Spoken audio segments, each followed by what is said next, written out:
That morning, they pressed the start button on the system whose every line of code I had once written. The blue glow from the monitors lit up their eager faces while I stood quietly behind the glass. When the red text appeared, short and cold, access restricted, unauthorized command, I knew PulseGrid no longer belonged to them. 3 months ago, I was still Noventa Dynamics' chief scientist. Now I was just the person they were desperately trying to call. 3 years earlier, I had left the national lab to chase a dream. Back then, Denver was in the middle of a clean energy boom, and everyone believed artificial intelligence would be the key to the future. I believed it more than anyone. My name is Olivia Reed, PhD in data science, and I truly thought that if I was good enough, I could help the world run better. When I first met Ethan Grayson, I believed he thought the same. He had the kind of voice that made people believe. He wasn't a strong programmer, nor did he understand systems deeply, but he had what I lacked: the ability to make people pay attention. When he said, "We're going to change how energy is stored," I nodded. I didn't yet know that in his we, I would always stand behind him. We founded Noventa Dynamics together in an old warehouse on the outskirts of Denver. I brought the servers, he brought the connections. I remember sleeping there through the hum of cooling fans, hands still smelling of solder, and the mornings he'd bring coffee, talking about investors, speeches, and the future I would help him prove. When PulseGrid was born, an AI that made solar energy storage 40% more efficient, I thought I had finally found my place. Ethan said, "Olivia, you're the heart of this company." I believed him. What I didn't know was that in every meeting, whenever he mentioned PulseGrid, he said, "We developed it, not she did." By the second year, Noventa had grown. Investors arrived. The meetings had cameras now, PR staff, and stage lights. I stayed in the lab, tuning code line by line. Ethan stood on stage talking about the future of energy and the technology we created. Every time I heard "we," I told myself it was just a figure of speech. It shouldn't matter who got named. But the truth was, I was fading from my own creation. When the company signed its first major contract, I wasn't invited to speak. Ethan said, "You understand, right? I just want to keep the image consistent." I nodded, because back then I still believed an image couldn't exist without substance. I didn't hate Ethan. In some strange way, I once thought I understood him better than he understood himself. He was terrified of being forgotten, of standing outside the spotlight. And as the company's name grew, so did that fear. He wanted everything new, everything story-ready, everything young enough to photograph well. I realized that whenever he said innovation, he really meant different enough to make headlines. That afternoon, he walked into the lab, phone in hand, smiling wide. "Good news," he said. "We're getting an intern from Stanford, Senator Bentley's son." I just murmured without looking up. He went on, "He's got energy, youth, and I think PulseGrid could use a fresh perspective." I asked, "A new perspective or just someone new for the photo ops?" He laughed, that awkward laugh people use when they don't want to answer. "Olivia, you're too serious. A fresh face will be good for us.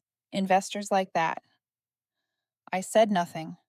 Only the sound of typing filled the room, steady and calm, while in my mind something began to shift. That night, I stayed late. Winter in Denver, snow drifting outside the window. I sat before the screen, watching lines of code stream past like the rhythm of my own pulse. I didn't regret leaving the lab, or the years I'd given to PulseGrid, but for the first time, I wondered, if one day they decided to replace me, would they even know how to keep it alive? The next morning, Ethan sent an email to the entire company. Subject line: "Welcome Noah Bentley, the future of clean energy." I stared at it for a long moment, remembering his words from yesterday. A fresh face. I didn't know then that the fresh air he spoke of would be the one to drain the oxygen from the room I built. I sat there, watching the cursor blink like it was hesitating for me. Sometimes I wonder how many people out there have felt the same, when you've poured your youth into building something, only to realize one day you've become a forgotten name in a company newsletter. Maybe you've been there too, watching someone else sign their name over your work. If you're hearing this and it feels familiar, maybe we're not that different. Tell me where you're listening from. I want to know where this voice is reaching. And if you believe stories of calm, intelligence, and justice are still worth telling, hit subscribe and stay for the next chapter of this journey. Because sometimes justice doesn't come with applause, it comes in the silence after you decide to walk away. Noah arrived on a Monday morning, just as the snow outside had begun to melt, leaving streaks of water across the concrete floor by the entrance.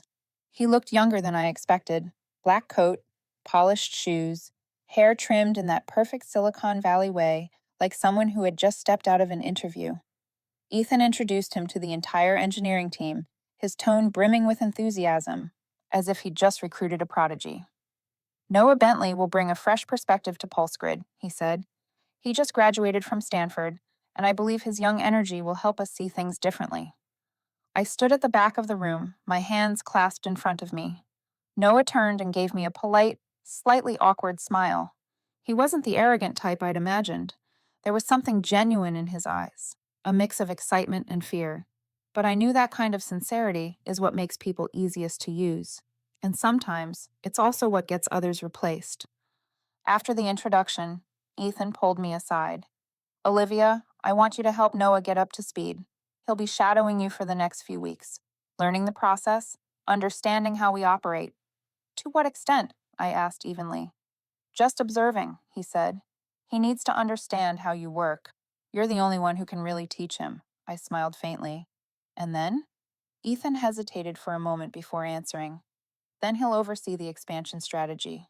I want PulseGrid to have a broader vision, not just stay confined to the lab. I studied him for a long moment. In the light pouring through the windows, he looked like a man walking confidently towards something brilliant, unaware that the glow ahead was just fog dressed as sunlight. Noah started the next day. He came in early, sat beside my desk, and asked endless questions about data models and how the system processed energy signals. I answered each one, brief, precise. Every time I explained a process, his eyes lit up, as if he were discovering something entirely new. Maybe he was, but what caught my attention was how carefully he took notes, not just numbers, but decisions. He wasn't just studying the system, he was studying the way I thought. That afternoon, I walked into the conference room and saw Ethan with a group of unfamiliar faces. He was presenting with his usual intensity. PulseGrid will be restructured for expansion into the European market, he said. We now have a dynamic, forward-thinking team led by Noah Bentley. I stopped at the doorway. On the presentation slide, under the words, Innovation Team, was Noah's photo. Mine was nowhere in sight. Ethan saw me, but didn't pause. Olivia, come in, he said smoothly. We're talking about the new direction. I sat through the entire meeting in silence. Every time Ethan said we, I heard he. Every time he said young energy, I heard replace the old. When the meeting ended, people shook hands and exchanged cards. Ethan approached me, his voice almost soothing. I know this surprised you, but don't worry, you're still the core. Noah's just helping with presentations. Investors like a new face, that's all, I replied calmly. I understand. They need someone to be seen and someone to do the work. That night, I stayed in the lab long after everyone left. The servers hummed softly, steady as breathing. I opened the PulseGrid structure, every data file, every line of code. It was all mine. Every formula, every simulation. Then I remembered a file Ethan never paid attention to: the access protocol we signed last year with the cybersecurity vendor. Clause 14b, data sovereignty control. One small line with more power than any of his speeches. I opened it and read carefully. Any modification to core system permissions must be verified by the head of data science, name, Olivia Reed. I nodded. No one but me could authorize changes. When I'd added that clause, the company's lawyer had asked, "Is that really necessary?" I'd replied, "Just in case someone thinks they can run a system they don't understand." The next morning, Noah arrived early. He smiled when he saw I was already there. "Dr. Reed, I went through the PulseGrid code last night. It's incredible. I'd love to learn how you connected the predictive energy modules." I looked up. "Do you want to learn, or do you want to change?" He blinked, surprised. "No, just learn. I've never seen a model this seamless." I turned back to my screen, fingers moving across the keyboard. Then, learn by watching, not by touching. Over the next several weeks, Noah kept learning, while Ethan filled his calendar with investor meetings. I began to notice how Ethan spoke about Pulse Grid. Fewer we's, more they's. They're testing, they're progressing, they'll be announcing soon. And in every sentence, I was nowhere to be found. On Friday night, I received an internal email. Team update. Pulse Grid leadership. Under it, Noah Bentley, strategic associate. I read the line over and over. My name wasn't there. I closed the laptop, switched off the lab lights, and in the dim glow from the hallway, I caught my reflection in the glass wall. Something was perfectly clear in that moment. They had replaced me, and they still believed PulseGrid would run as if nothing had changed. I smiled softly, not out of bitterness or sorrow, just the quiet understanding of someone who already knows exactly what comes next. A week later, Noah's name appeared on the official list of PulseGrid's executive team. Ethan announced it company-wide with a subject line that read, like a tech magazine headline, Innovation from Within. Youth is the key to the future. I opened the email, read the first paragraph, then scrolled to the end. The thank you line was short, polished, and surgical. Thank you to Olivia Reed for her technical contributions during the early phase of the project. The early phase, a phrase polite enough to bury 3 years of sleepless nights. I almost laughed. At Noventa, no one ever gets fired. They just archive your phase into the past. Monday morning, Noah walked into the lab looking different, confident. A silver access badge hung around his neck, the kind reserved for the executive group. I glanced at it, then turned back to my screen. He spoke with a balance of caution and pride. Ethan wants me to propose moving PulseGrid to a cloud platform to boost processing speed. What do you think? I closed my laptop, folded my arms, tilted my head. Sounds reasonable. 2 problems, though. 1, PulseGrid already runs faster than anything on the market. 2, the system doesn't have clearance for that cloud access you're talking about. Noah frowned. Why not? Ethan said you manage the permissions. Exactly, I said. I manage them. And I haven't approved any. He forced a small laugh. Probably just a minor error. Right, I replied softly. But around here, minor errors can crash entire systems, especially when no one remembers why they exist in the first place. That afternoon, Ethan called me to his office. His door was always open now, as if glass and sunlight could make dishonesty look transparent. He smiled brightly, poured 2 cups of coffee like we were about to sign a peace treaty. Olivia, Noah told me you haven't granted the cloud access yet. I haven't, I said. No valid request has been submitted. We need to move quickly to stay on schedule. Investors want to see results. Do investors want results? Or just someone younger holding the microphone? His smile faltered, just a flicker. You know I value you, he said. But don't become an obstacle to progress. I'm not an obstacle, Ethan. I'm the warning system. The kind people usually ignore. Until it starts screaming. The air between us thickened. He exhaled, tone dropping lower. I think you should take a few days off. Let Noah handle more. Handle more or make mistakes faster. I stood, straightened my jacket. I'm not taking time off. But you can test how PulseGrid performs without me. That night, I stayed alone in the lab. The servers hummed softly, steady and alive. I opened the PulseGrid core. Every dataset, every algorithm, every simulation. My fingerprints were on all of it. Then I opened the backup folder and began typing. I didn't delete or block anything. I just wrote one small condition into the verification script. If system access authorized profile, read, switch, mode equals monitor. The system wouldn't crash, wouldn't erase data. It would simply breathe, motionless. Like a massive creature still alive but refusing to move unless it heard the right voice. The next week, the office felt like a birthday party I hadn't been invited to, except they accidentally sent me the invitation. Ethan busied himself with investor prep. Noah roamed the halls, giving talks about algorithmic breakthroughs he only half understood. I watched them, amused and faintly sympathetic. They spoke about the future as if it were a free app waiting to download. One afternoon, I overheard Noah on a call in the hallway. I think I can handle it. We just need to unlock core access. Olivia won't mind. I stepped out, standing right behind him. You're right, I said quietly. I don't mind. But the system will, especially if someone touches it without understanding how it breathes. He stammered. I just wanted to help. I know, I said softly. People usually do, right up until help turns into damage. Don't worry. PulseGrid knows how to defend itself. The next day, Ethan sent another company-wide email.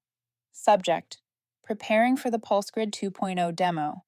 He wrote, We're closer than ever to the peak of innovation.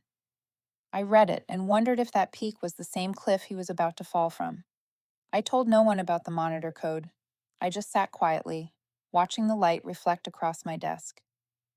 Some people think power comes from standing in front of a crowd. I've learned it can come from one line of code and silence. The day of the demo, I watched from the upper hallway. Ethan, Noah, and the whole tech team stood around the main console. The countdown echoed through the room. Ethan's smile gleamed under the lights. I glanced at my watch, 11:29 a.m. The verification script would activate at 11:30 if unauthorized access was detected. They pressed run. 1 second. 2, 3. Then the lights on the console turned red. A message appeared across the screen. Neat, quiet, merciless. Unauthorized command detected. System halted. I turned away before the confusion reached their faces. In the elevator mirror, I caught my own reflection, a faint, knowing smile. The kind of smile only someone pushed aside long enough can wear, because not everyone can steal what they were never smart enough to understand. The noise from the control room erupted just as I stepped out of the elevator. Voices overlapped, hurried, panicked, mixed with the sound of keyboards and Ethan's shout cutting through it all. I didn't need to look back to know what had happened. The verification code I'd written 2 years ago had done exactly what it was meant to do: protect PulseGrid from people who thought artificial intelligence was just a performance tool. I walked across the parking lot, the old snow still clinging to the ground in uneven patches. My phone buzzed nonstop. Ethan's name flashed 5 times, then switched to Noah. I let it ring. The sixth call came from the tech department's internal line. I let that one ring too, until it died. It wasn't about making them panic. I just wanted them to feel, for a few minutes, what it's like when everything stops listening. The way I once felt when my work was turned into a prop. By the time I got home, my inbox was full. Mike, the lead engineer, had left a short message. The core is locked. Can't reboot. Ethan wants to see you immediately. I waited a few minutes before replying with one line. I'm no longer in charge of PulseGrid. I made coffee, sat on the sofa, opened my laptop, not to check the system, but to read my personal emails. One new message from Noah. The subject line, I'm sorry. I opened it, half curious, half amused. Dr. Reed, I didn't know it would get this bad. Ethan said it was just a test of access rights, but now everything's shut down. The investors are waiting. Everyone's panicking. I never wanted this to happen. Please tell me what to do. I leaned back, took a sip of coffee, and smiled faintly. Tell me what to do. It sounded familiar, probably because I'd said that same line to Ethan 3 years ago, back when he still pretended to know what he was doing. I typed a few words, then erased them. In the end, I didn't reply. Some lessons only stick when there's no one left to explain them. Later that afternoon, Ethan called again. This time I picked up. His voice trembled slightly, though he tried to sound in control. Olivia, what did you do to the system? PulseGrid isn't responding. The demo's been canceled. The investors are here. I need you to restore it right now. I closed my eyes, picturing his face as he said it, then replied evenly. I didn't do anything. I just let it do what it was programmed to do. Don't say it like that, he snapped. You know how much this affects the company. Affects? I laughed quietly. Ethan, I only isolated the code. You're the one who chose to press the button. He went silent for a few seconds, then hissed through his teeth. If you don't help, you'll destroy everything. No, I said softly. I stopped before you destroyed what I built. After that, I turned off my phone.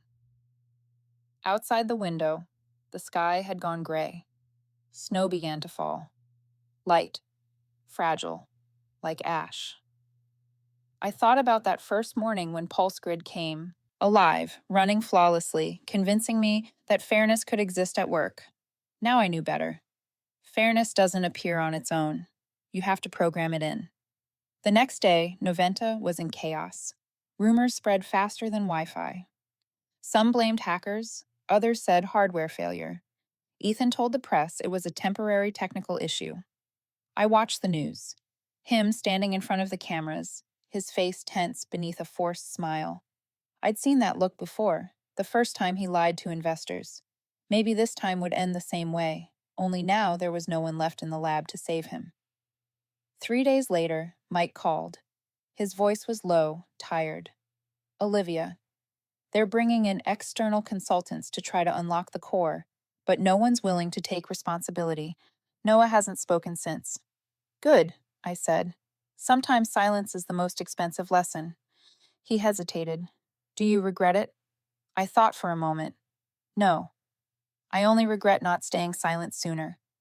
That afternoon, I went to the small coffee shop on the corner, the place where I used to write code when I needed quiet. The owner greeted me with the same warm smile, the one who always asked about that energy project thing. I sat down, opened my laptop, and stared at the blank screen. No more pulse grid code, no red alerts, just a clean page, ready for something new. I opened a new file and typed a name. Horizon. A new project, not revenge, just a beginning. One without anyone standing on stage to speak over me. I wrote the first line of code. If integrity, ambition, then the system fails. Somewhere in the city, Ethan was probably still trying to restart Pulse Grid. Maybe he'd even manage it someday. But even if he did, he'd never understand why it didn't run the same. Because Pulse Grid wasn't just built to operate, it was built to recognize who commanded it. And that person, from now on, wasn't him. A week after the Pulse Grid incident, I returned to Noventa's office for the first time since the failed demo. Not out of nostalgia, not to prove a point. I just wanted to collect the few things that hadn't yet been labeled company property. The room looked the same, but the air felt heavier, as if the entire building was struggling to hold in a secret it couldn't fix. Noah sat at his desk, hair a mess, dark circles under his eyes. When I walked in, he looked up, like someone who'd just escaped a fire. Dr. Reed, I raised a hand. No apologies. I'm not a therapist. He gave a nervous half smile. I just wanted to say, I didn't know it would turn out like this. No one ever does, I said. But some things don't need understanding. You just need to know not to touch them. Ethan wasn't there. His office door was closed, blinds drawn. Strange, considering he used to keep them wide open so everyone could see how busy he was. I asked Mike, who just shrugged. He's trying to call the investors. Heard Mark Bentley's pulling out. Makes sense, I said with a faint smile. People usually fold when they realize the board's out of moves. I gathered my things, a few folders, a hard drive, and a framed photo from the first year's engineering team. In the picture, Ethan stood in the middle, one hand on my shoulder, smiling brightly. I stared at that smile for a while, wondering if back then he smiled out of pride, or just relief that someone else was doing the work for him. As I was about to leave, Ethan stepped out of his office. He looked different. Shirt wrinkled, tie crooked, hair unkempt. His voice was hoarse, but he still tried to sound like the man in charge. Olivia, we need to talk. This time truthfully, I asked. He sighed. I know what you're thinking. But PulseGrid is the company's project, not anyone's personal property. I nodded. True. But this company was built by the people you call the early phase. And you know what? The early phase is the foundation. If you rip out the foundation, you shouldn't be surprised when the house collapses. He took a step closer, voice softening. Can you help me? Just unlock the system and let us recover the data. I'll make sure you're credited. I laughed quietly. Ethan, you had your chance when I sat 2 desks away. Now it's too late. Besides, you don't need me. You've got Noah. He's the future, remember? His eyes flickered, then dropped to the floor. What do you want, Olivia? I looked straight at him. Nothing. I already have what I needed. freedom. As for PulseGrid, it's just doing what I taught it to do. Never obey anyone who doesn't understand it. He stood silent for a long time. When he finally spoke, his voice was almost a confession. I just want this company to survive. Then learn to keep it alive with truth, I said softly, not with presentations. I turned to leave. Noah stood by the doorway, eyes caught between guilt and awe. You're really leaving? Yeah, I've stayed long enough to see how this story ends. What about PulseGrid? It's fine, I said with a small smile. I taught it how to protect itself. The company, though, not so much. I walked out into the cold wind. The glass doors slid shut behind me, and somewhere inside I heard voices. Maybe Ethan arguing with an investor, maybe just his conscience. Either way, I felt lighter. That evening, I stopped by a small bar downtown, the kind where tech people went to complain about stupid investors and impossible deadlines. I sat at the counter and ordered a gin and tonic. The bartender glanced at me. You work at Noventa, right? Used to, I said. Now I'm on an extended vacation, possibly permanent. He grinned. Sounds like you just got out of rehab. Depends on how you look at it, I said. At least I was the one who walked out the door. When I got home, my inbox was full again. One message stood out. From Mark Bentley. Ethan made a mess of things. I hear you're the only one who can restore PulseGrid. Meet me. I'll make sure you get full control. I read it, then laughed softly. A tempting offer, almost word for word like Ethan's pitch 3 years ago. Only the speaker had changed. I shut the laptop, poured myself a glass of water, and watched the snow fall outside. There are games where even if you win, the board stays dirty. And sometimes walking away from the table is the only way to win. 3 days later, another message from Mark Bentley appeared in my inbox. This time it wasn't an offer. It was a calendar invite, marked urgent, with a note attached. We need to talk. Immediately. I stared at it for a moment, then laughed. People only call something urgent when they've just realized they've lost control. The meeting took place in a high-rise restaurant overlooking downtown Denver. Mark arrived right on time, composed, commanding, the kind of man more used to giving orders than hearing answers.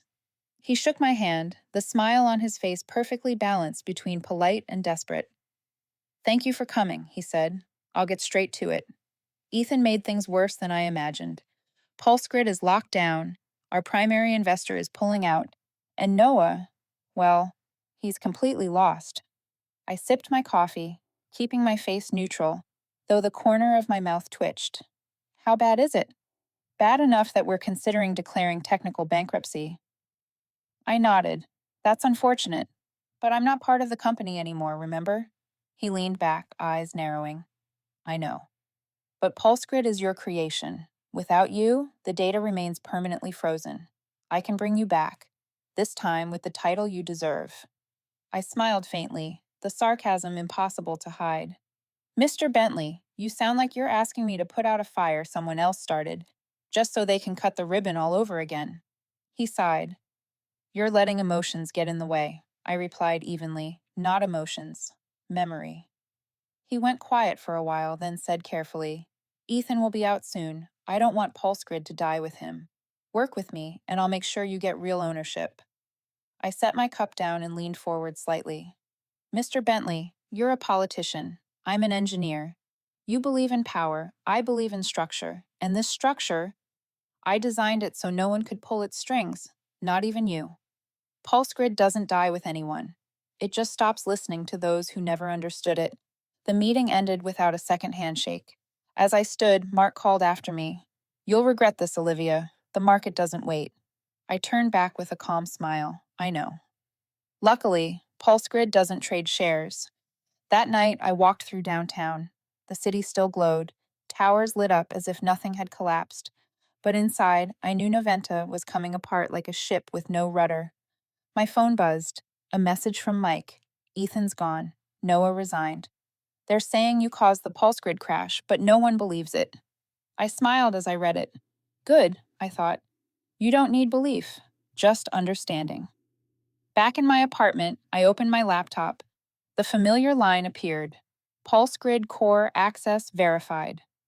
I opened a backup directory, the one that held the original code. There was something surreal about looking at a creation that had done exactly what you never had to tell it to. It felt like staring at a reflection of yourself, quiet, deliberate, and slightly dangerous. I began typing the first lines of my new project. Horizon was no longer an idea. I wanted it to be more than an energy storage system, something that could self regulate, adapt, and survive without oversight. A system that could exist even if abandoned. As I coded, I laughed softly. Maybe, deep down, I was just writing the upgraded version of myself. 3 days later, the financial papers ran the headline: Noventa Dynamics faces bankruptcy as investors withdraw after pulse grid collapse. Ethan was nowhere to be found. No statements, no defense. Halfway through the article, I saw my name mentioned briefly. Olivia Reed, former head of data science, declined to comment. I folded the paper with a small smile. It's funny. People still don't realize that declining to comment sometimes means I've already won. That week, I got a call from Carmen, a representative at North Axis, a major clean energy firm in California. I heard you were the real mind behind PulseGrid, she said. We need someone who understands how AI interacts with energy systems. Would you be interested? I leaned back. I don't work for companies anymore, but if you're open to collaborating with Horizon, we can talk. Horizon? She asked.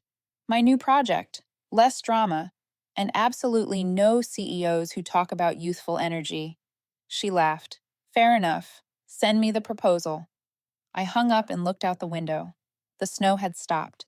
The city shimmered under a thin layer of silver light, quiet enough that I could hear my own heartbeat.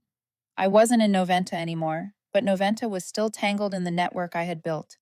Maybe that was justice. Or maybe it was just physics. Every action has an equal and opposite reaction. Either way, I smiled. It's rare when justice and physics finally agree on something.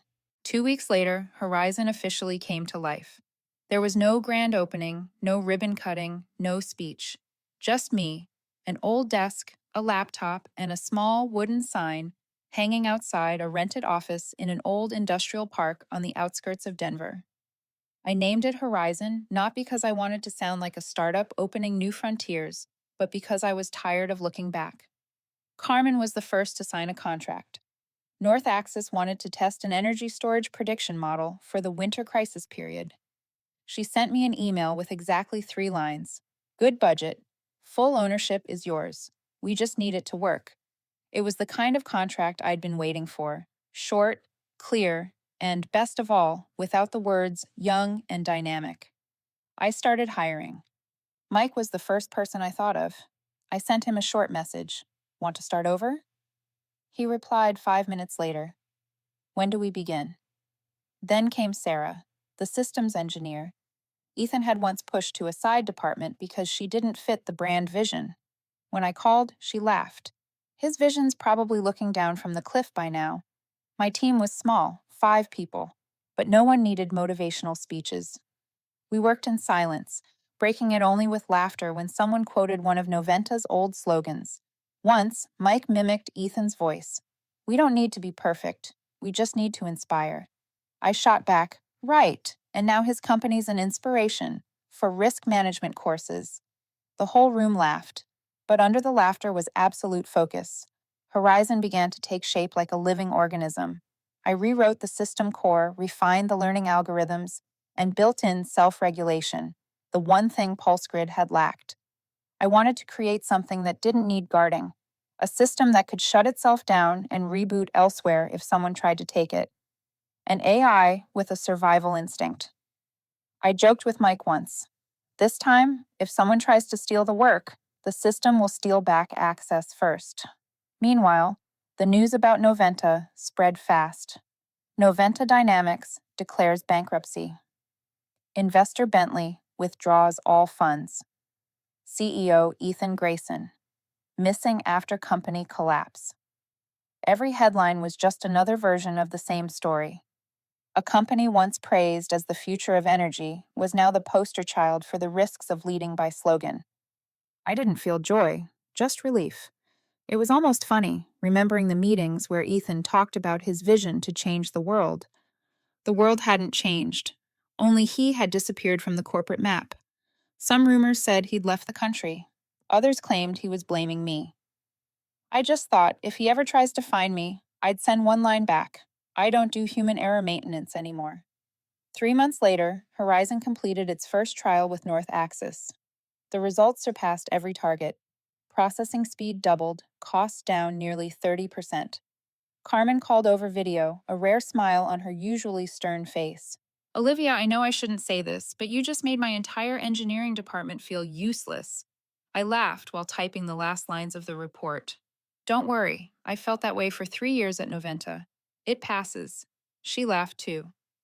We'll expand the project. Prepare the Phase 2 contract. When I ended the call, the afternoon light spilled across the room through a narrow window. The office was quiet, except for the soft hum of the laptop fan. I leaned back, took a deep breath, and felt, for the first time, that the long road was finally behind me. That night, an unfamiliar email arrived. No name in the sender field, only a subject line. Can we talk? The message was short. I know I don't deserve it, but I want to apologize. Noah. I read it a few times and left it unanswered. Part of me wanted to ignore it. Another part was curious. Maybe because out of everyone who survived Noventa, he was the only one who might have actually learned something. 2 days later, another message. I've left Denver. If I ever get the chance, I'd like to start over. This time, for real. I didn't reply, but I thought at least someone finally studied for the test. One weekend afternoon, Mike brought in a printed newspaper. On the front page was an article about Horizon. Former engineer from collapse company builds tech that could save the energy industry. He grinned. Looks like they finally put your name on it. I looked at the paper, then folded it. My name doesn't matter. As long as no one stands over my work and says we did this, I'll be fine, he laughed. Still as sharp as ever. Not sharp, I said, smiling. Just selective. Milder now, but it lasts longer. That night, I poured a small glass of wine and opened Horizon's interface. The screen glowed with the words, System active. All nodes synchronized. I smiled and murmured to myself, Good. This time, if anyone wants to take it, they'll have to learn to respect it first. And somewhere in that soft blue light, I felt something strange. As if at last justice had learned how to choose a side. One autumn morning, when the Denver air was just cold enough to wake you up without coffee, I got an email from an address I never thought I'd see again. Mark. Bentley et. The subject line read, Strategic Collaboration Proposal. I almost dropped my cup. The man who once saw me as a legal liability now wanted to collaborate.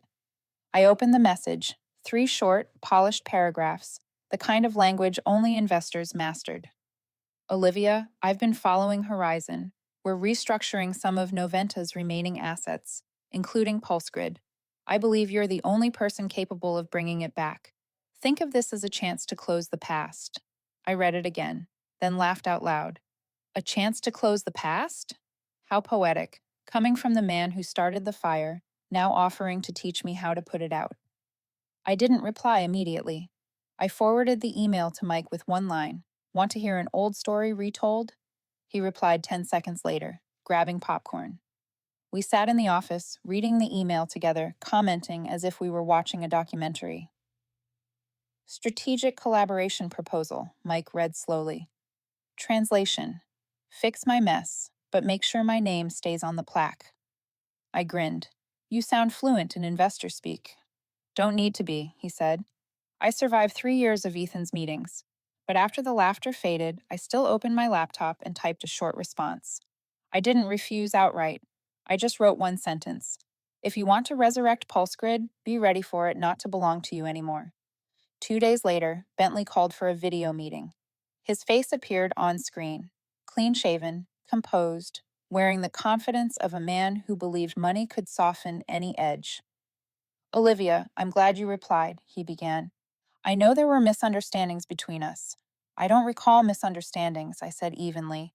Just bad decisions. He smiled, the polite kind that hides irritation. We need PulseGrid operational again. The technology still has value if restored. I'd like to invite you to lead the project. Horizon can join as a partner. And what do I get in return? Equity, full technical control, and the opportunity to show what you can do without Ethan limiting you. I leaned back, silent for a few seconds. I've already shown that, Bentley. Horizon exists, runs, and doesn't need anyone's permission. As for Pulse Grid, if you want it to live again, it has to be reborn properly. I don't fix other people's pasts, but I can rewrite the future, he frowned slightly. You mean buy out Pulse Grid entirely? I smiled. No. I mean, I'll take what's left of it, fold it into Horizon, and make it better. You can keep the corpse, I'll take the soul. The call ended there. Bentley said he'd consider it. I knew that meant he'd be calling a few lawyers to ask how to negotiate with someone who didn't need money. Spoiler, you can't. A week later, the news broke. North Axis, my current partner, announced the acquisition of Noventa's remaining intellectual property, including Pulse Grid, for integration into Horizon. Naturally, I was the one who signed off on the technical verification. The media called it the return of buried technology. To me, it was more like a selective cleanup. During our first internal meeting after the deal, Mike asked, "Do you find it ironic? 3 years ago, they kicked you out to save the project. Now they're selling the project just to stay on your good side." I took a sip of tea. The world's round, Mike. The problem is, not everyone knows where they're standing on that circle. Horizon quickly became the industry's focal point. Our first financial report exceeded projections, and Carmen called just to say one sentence. "Congratulations, Olivia. You just turned the people who didn't believe in you into footnotes at the bottom of history." I replied, "I've always liked footnotes. Small, but hard to ignore." That night, I stayed late at the office. The glass walls reflected the city lights, while the screen in front of me displayed the familiar line: Horizon System. Pulse integration completed. I stood there for a moment and whispered, "Welcome back, old child." The room was quiet, only the faint hum of the machines. I could almost feel Pulse Grid breathing, not because it had been revived, but because it was finally where it was always meant to be. I poured myself a small glass of wine and looked out at the city. Denver glimmered, lively, ambitious, full of people still chasing technology that would change the world. I laughed softly and thought, they'll need a few more years to realize the truth. It's not AI that changes the world. It's the human who knows when to pull the plug. And to me, that's the smartest kind of revenge there is. 3 months after Horizon completed the Pulse Grid integration, Denver seemed brighter. Not because of the streetlights, but because every time there was an energy tech conference, people mentioned Horizon as if it were a synonym for miraculous resurrection. The media called me all sorts of grand titles: the woman who beat the system, the engineer who made investors bow, the one who reprogrammed fairness. I read them all, then folded the newspaper and tossed it onto the desk. The press always loved symbols. I just wanted to drink my coffee in peace. But nothing ever truly stays peaceful in tech. One Monday morning, I received an invitation to the National Clean Energy Conference. North Axis was the main sponsor, and they wanted me to speak in a session titled "The Future of AI and Fairness in Innovation." I laughed when I read it. Fairness? They'd picked the right person. I'd watched it be destroyed and then rewritten it in code. The conference took place in the city's largest convention hall. The room was packed. Most of the faces were ones that had ignored me in meetings 3 years ago, now listening intently. When I stepped onto the stage, the lights hit me full on, blurring everything else into the background. I took a breath and began. "I used to think fairness was something others gave you. Turns out it's something you have to design yourself." The room went silent. Then I continued. "If your system collapses when one person leaves, the problem isn't that person. The problem is you built a system to serve the wrong people." Applause erupted, rolling through the hall like a wave. Looking down, I saw a few familiar faces. Noah in the third row, more composed now, nodding. And in another corner, Mark Bentley, expression neutral, fingers tapping lightly on his chair. Maybe he was wondering how the liability he once dismissed had ended up on the main stage. The answer was simple. I didn't need anyone's permission anymore. After the talk, people lined up to shake hands, exchange cards, and propose collaborations. I smiled, thanked them, then slipped out of the crowd. Compliments are like echoes. They can make you forget how long you were once unheard. Outside the hall, I spotted Noah waiting. "That was incredible," he said, voice earnest. "I've learned a lot from my mistakes." I nodded. Mistakes are the cheapest tuition. If you pay with your own pride, not someone else's. He smiled, a little embarrassed. "I know. And if there's room at Horizon, I'd like to help.